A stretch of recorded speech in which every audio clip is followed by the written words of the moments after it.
Hello everyone. Welcome to our channel ISC Steno. We are starting the passage at speed of 80 words per minute. Start. Mr. Vice Chairman, Sir, as a basic human need, shelter comes next only to food and clothing. Even the early man discovered caves to seek shelter against the vagaries of nature. Today, with rising population, many of the developing countries have to cope with and suffer malnutrition, disease, illiteracy, and hunger. Yet, it is the housing problem which seems to be the most intractable one. About one-fourth of the world's population is either houseless or lives in abysmally poor and unhealthy environment.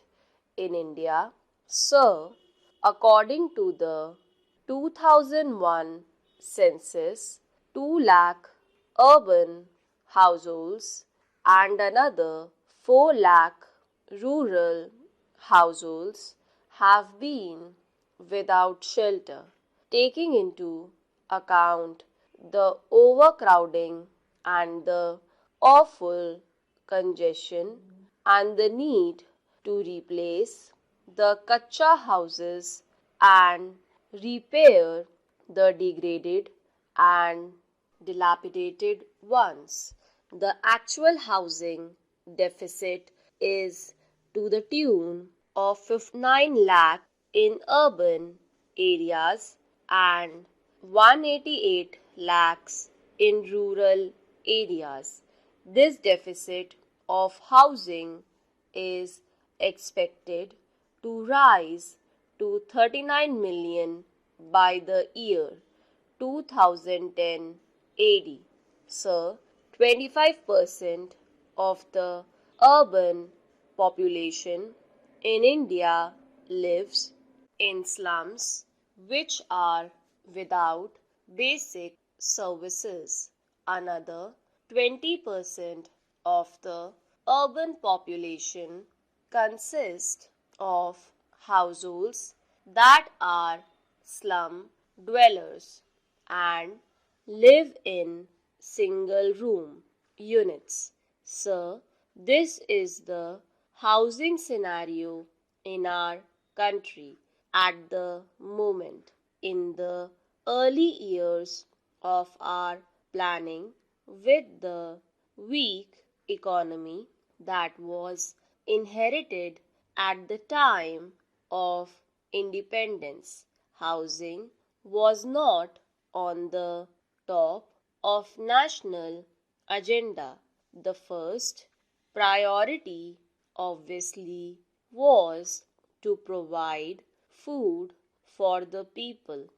A massive national program and endeavor has resulted in self-sufficiency in food, and we can be legitimately proud of our industrial progress also.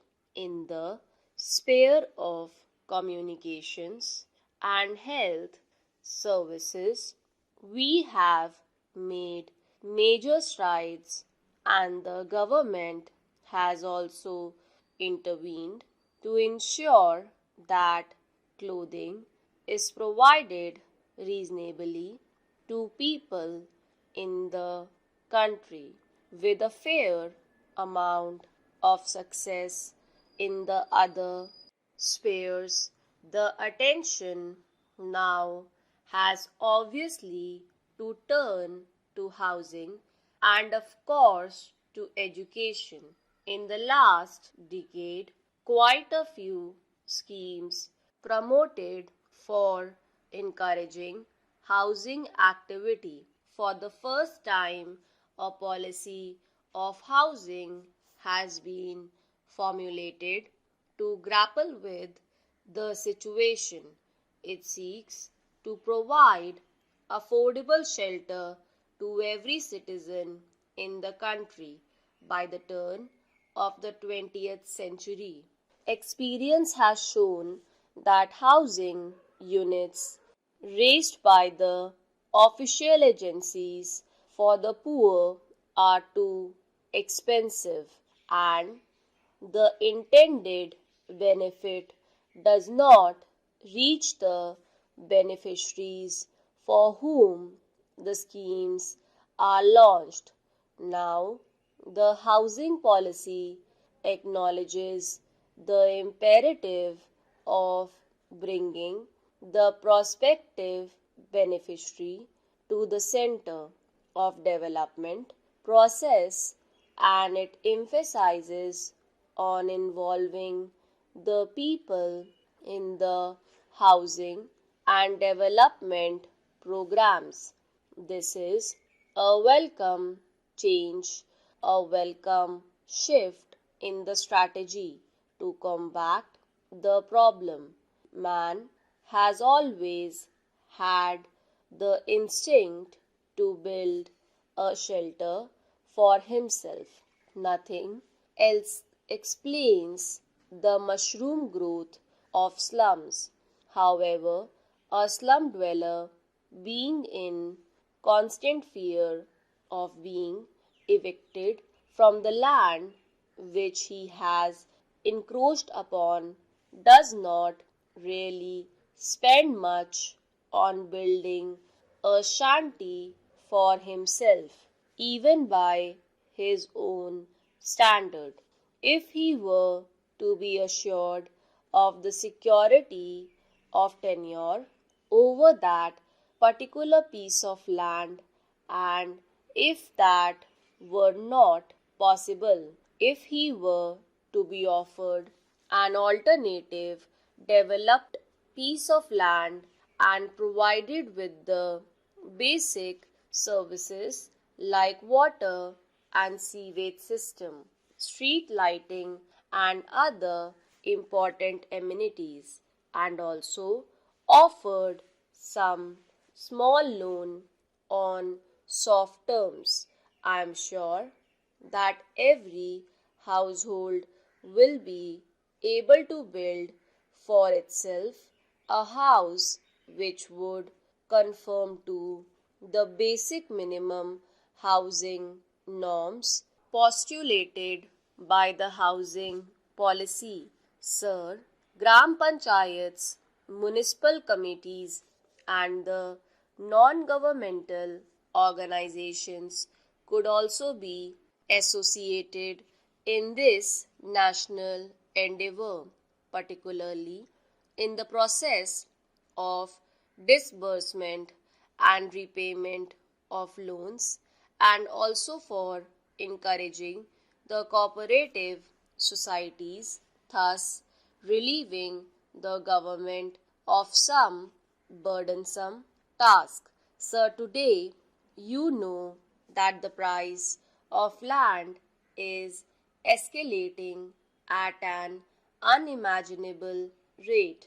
Big business people, big land developers, and property dealers enter the business of real estate, which leads to speculation, and this has raised the price of a small housing plot to such a high level that at least 60% of the population cannot afford even a plot of 15 square meters, which is the minimum norm fixed for housing in the urban areas by the government.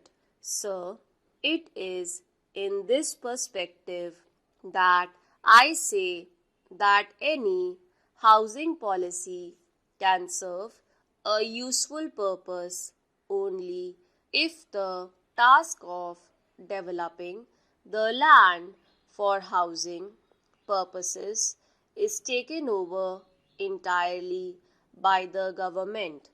The role of private builders in contributing to the housing activity in the cities cannot be undermined.